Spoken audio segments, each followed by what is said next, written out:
Meus irmãos, a paz do Senhor, a paz do Senhor a todos os internautas, a paz do Senhor a você, meu irmão dirigente da campanha evangelizadora. Meus irmãos, como prometido, todo final de semana nós colocaremos na nossa página uma reflexão. E é bem verdade que não foi possível nesse último final de semana, mas aqui estamos para deixarmos uma palavra de Deus para o teu coração.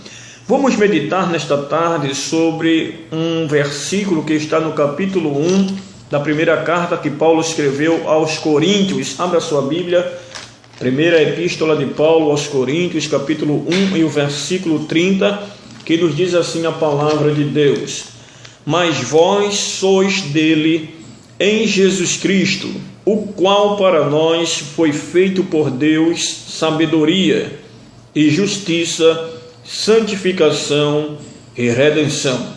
Amém. Meus queridos, dentro deste versículo que lemos, desejo vos falar sobre sabedoria de Deus. E é interessante que o apóstolo Paulo já responde para nós que no que tange ou no que consiste a sabedoria de Deus para nós. A sabedoria de Deus é Jesus Cristo, que nos foi enviado, que nos foi dado por Deus. A sabedoria de Deus que habita em nós é Jesus. E nós vamos ver o resultado que essa sabedoria ela produz no crente, no servo de Deus. Esta igreja de Coríntios é o campo em que testou no apóstolo Paulo esta sabedoria, e que graças a Deus, por intermédio dela, o apóstolo Paulo obteve grandes conquistas, grandes vitórias, não por méritos próprios, mas todavia pela sabedoria de Deus que habitava nele por Jesus Cristo. Meus queridos irmãos, é interessante que a igreja de Coríntios foi fundada pelo apóstolo Paulo quando na sua segunda viagem missionária. É interessante também que depois de alguns dias, o homem chamado Apolo também fixou residência nesta cidade e causou uma forte impressão no coração dos moradores ali de Coríntios. Isto se deu, todavia, pela sua eloquência, pelo nível de conhecimento que Apolo tinha. Depois de alguns tempos passados, a história fala que um grupo de judeus também passou a residir em Coríntios, o que, consequentemente, eles fundaram o partido judaizante ali em Coríntios. O resultado desses partidos, o seu poder de influência foi tão grande que atraiu muitas pessoas a se firmarem, a se filiarem nestes partidos, nestes grupos. Passaram a ser seguidores das suas ideias. E esse impacto foi tão forte que refletiu dentro da igreja também. O que logo depois a igreja passou a se comportar com um grupo de facções dentro do templo. Estes grupos se dividiram em 4. O que o apóstolo Paulo, já tendo em mente os perigos que a igreja corria nesta cidade, no capítulo 5 e o versículo 9, muito antes disto acontecer, ele já tinha chamado a atenção daquela igreja. Se você ler capítulo 5, versículo 9, o apóstolo Paulo diz assim: Já por carta vos tinham escrito que não vos associeis com os que se misturam, com os que se prostituem. Então, a igreja já estava advertida, mas o que se vê é que não foi suficiente para que eles suportassem, para que eles pudessem se defender dos perigos da influência de grupos desta natureza. O apóstolo Paulo era ciente e sabia que estas facções se tornavam uma grande ferramenta para combater na dissuasão da fé dos cristãos ali de Corinto. O apóstolo Paulo, ele tinha essa compreensão deste perigo ali na cidade de Coríntios. Meus queridos, é interessante nós também analisarmos as dificuldades existentes na cidade de Coríntios. A dificuldade para que um povo convertido pudesse crescer fortalecidos, firmados e produzindo um testemunho novo pautado na mensagem da cruz pregado pelo apóstolo Paulo. A história nos diz que somente na cidade de Coríntios existiam 1000 prostitutas religiosas.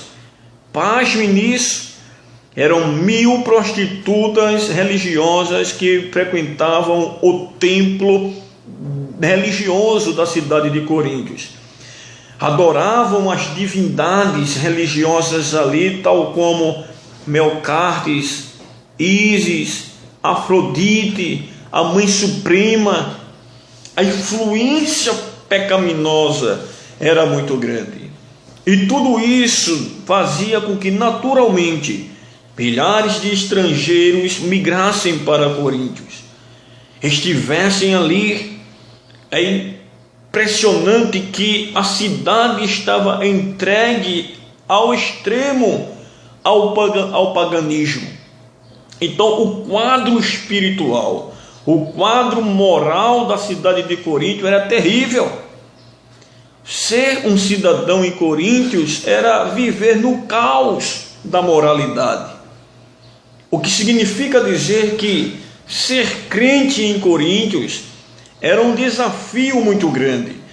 Mas o apóstolo Paulo, ele tinha ciência de que o Senhor havia o direcionado, havia dado a mensagem. E Paulo já tinha ciência de muitos momentos em que o Novo Testamento já havia apresentado, em que a porta do inferno não prevaleceria contra a igreja que o Senhor havia edificado. E o apóstolo Paulo encontra-se nesta dificuldade como responsável pela igreja. Ele deveria buscar soluções, buscar formas que pudesse guardar a igreja do perigo, protegê-la, ajudá-la a permanecer firme na fé e preparada para combater todas as astúcias voltadas por partes daquelas facções que existiam ali, daqueles grupos que ali existiam com forte persuasão nas suas mensagens. E meus queridos, é interessante que o apóstolo Paulo, ele busca em Deus toda a solução necessária para dar uma resposta a ponto de neutralizar todo um processo maligno contra a fé dos novos convertidos naquela referida igreja. O apóstolo Paulo, ele se viu ali num campo de batalha muito grande, de tal forma que quando ele pensa, que quando ele busca em Deus, ele compreende que esse tipo de batalha aqui não se vencia, todavia, travando uma guerra corporal, uma guerra física. Ele disse: porque a arma da nossa milícia não são carnais, tem que ser espiritual. Em outro momento ele chegou a concluir que, porque nós não devemos lutar contra a carne, mas contra nenhum espírito, mas contra as potestades, as hostes malignas. E o apóstolo Paulo compreendeu, ao ponto que ele entendeu que tudo isso deveria ser vencido, todavia, pelas armaduras da fé, as armaduras do Espírito Santo. Deixa eu dizer uma coisa a você que está me ouvindo: esta batalha que você está travando, esta luta que você está passando, ela não se vence com uma luta corporal. Esta batalha não se vence com uma luta física. Esta batalha você consegue vencê-la, todavia, com a sabedoria de Deus. Você não precisa de armas, você precisa de sabedoria para vencer esta batalha. E, meus queridos irmãos, a história da igreja de Coríntios era terrível. Existiam os perturbadores da obra, os perturbadores da fé cristã dentro do seio da igreja.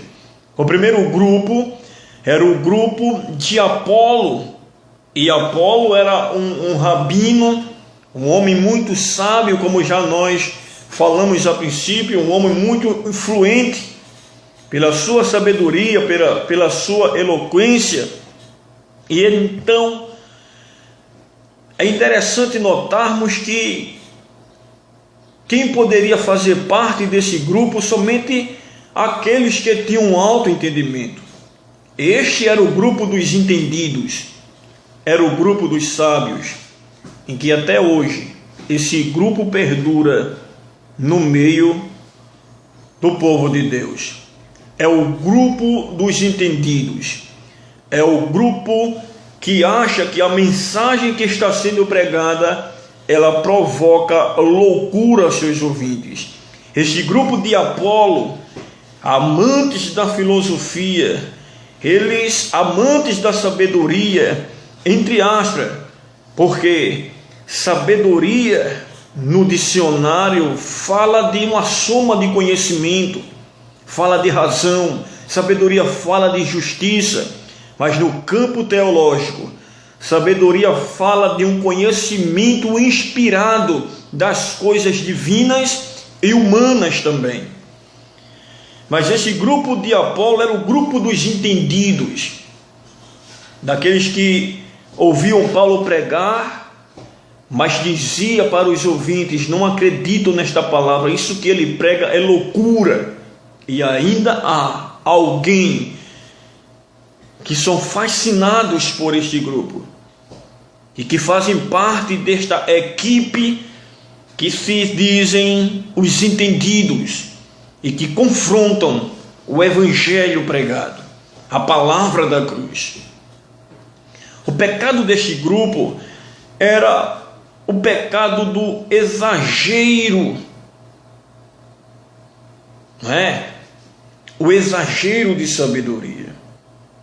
E Tiago, ele disse: não sejais demasiadamente sábio. Não é verdade? Era o orgulho que ele tinha. Este era o pecado deste grupo dentro da igreja. O segundo grupo formado dentro da igreja, em que Paulo havia de refutá-lo, de combatê-lo, era o grupo de Ceifas, era o grupo de Pedro, que eram formados por judeus, amantes da sabedoria, amantes da lei, conheciam uma lei, e o seu conceito teológico era que eles ainda estavam aguardando o Messias, o prometido, o Redentor, o Salvador, como de fato até hoje eles aguardam. Então, para os judeus, ouvir Paulo pregar a cruz de uma forma antecipada, se ainda para eles, segundo a lei, Jesus não havia ainda nem nascido, então ouvir Paulo pregar sobre a cruz, pregar sobre a salvação em alguém que morreu como um elemento, como um malfeitor, os judeus achavam que isso era por tropeço no caminho do povo, era ilusório. E nós ainda sabemos que existem pessoas que fazem parte desse grupo, que acham que as mensagens pregadas são tropeços para fazer as pessoas caírem, para fazer as pessoas desanimarem, para fazer as pessoas recuarem. Eu já vi muitas vezes essas coisas acontecerem. Quem nunca ouviu alguém dizer: fulano deixou a igreja por causa de uma repreensão que ele recebeu. Fulano recebeu uma palavra muito pesada na igreja, alguém disse uma coisa que ele não gostou, e as pessoas acham que estão justificados o fato de se encontrarem fora da igreja em razão de que ele foi constrangido através de uma palavra, através de um comportamento. Mas deixa eu dizer uma coisa aqui, meus queridos: se os tais que assim agem tivessem a sabedoria de Deus, sabe o que é que diz lá em Provérbios capítulo 9? Eu vou ler para você. Provérbios capítulo de número 9, nos diz assim a palavra do Senhor para a nossa meditação. 9 e o versículo 7 diz assim: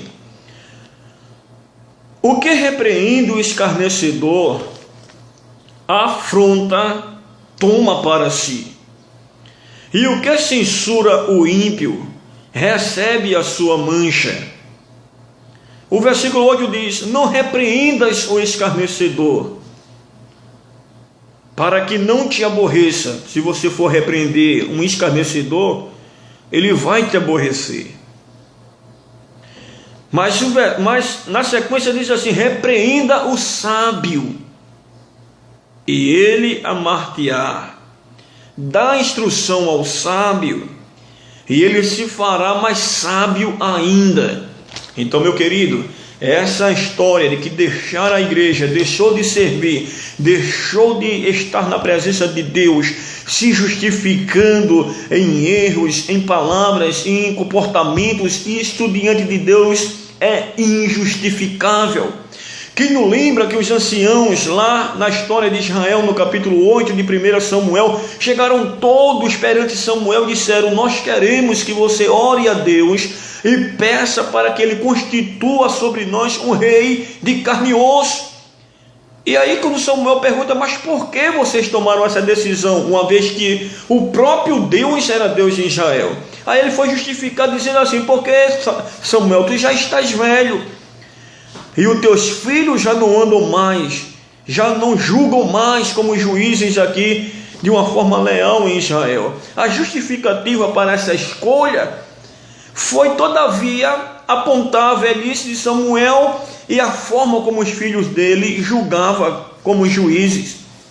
Porque quando Samuel apresentou a Deus, ele disse: Samuel, este povo está revoltado, não é contra você. O que levou o povo a tomar essa decisão não foi a sua atitude, mas é porque eles estão revoltados, decididos, se precipitando. Mas quando você repreende um sábio, meu querido, ele vai agradecer, ainda que dura for a tua palavra, ele vai agradecer, porque ele vai dizer: meu querido, você me fez despertar algo que até então eu não havia percebido, nem os meus pais perceberam, mas esta palavra, ela fez com que eu caísse em si e me despertasse quanto à necessidade de servir melhor. Ele vai se tornar mais sábio ainda quando repreendido. Ele não vai murmurar, porque quem murmura é um escarnecedor. Quando você repreende, quando você exorta, quando você aconselha, que ele vai se tornar para você aborrecimento e se aborrecer, porque esse tal não é um sábio, ele é um escarnecedor. Mas o sábio, quando é repreendido, ele se torna mais sábio ainda. Ele não vai aborrecer, ficar aborrecido contra você. O texto diz que ele vai se tornar uma pessoa mais próxima a você, ele vai lhe amar mais ainda. Salomão, quando ele precisou tomar posse do reinado de Israel, depois da morte do seu pai Davi, Deus se apresentou e disse: Samuel, o que é que você precisa para ser bem sucedido? O que é que você necessita para presidir bem a Israel? Ele pensou, até que ele chegou e disse: Senhor, precisa de sabedoria, me dê sabedoria para eu entrar, para eu sair. E Deus deu sabedoria. Meu querido, o que você precisa para ser bem sucedido é de sabedoria de Deus.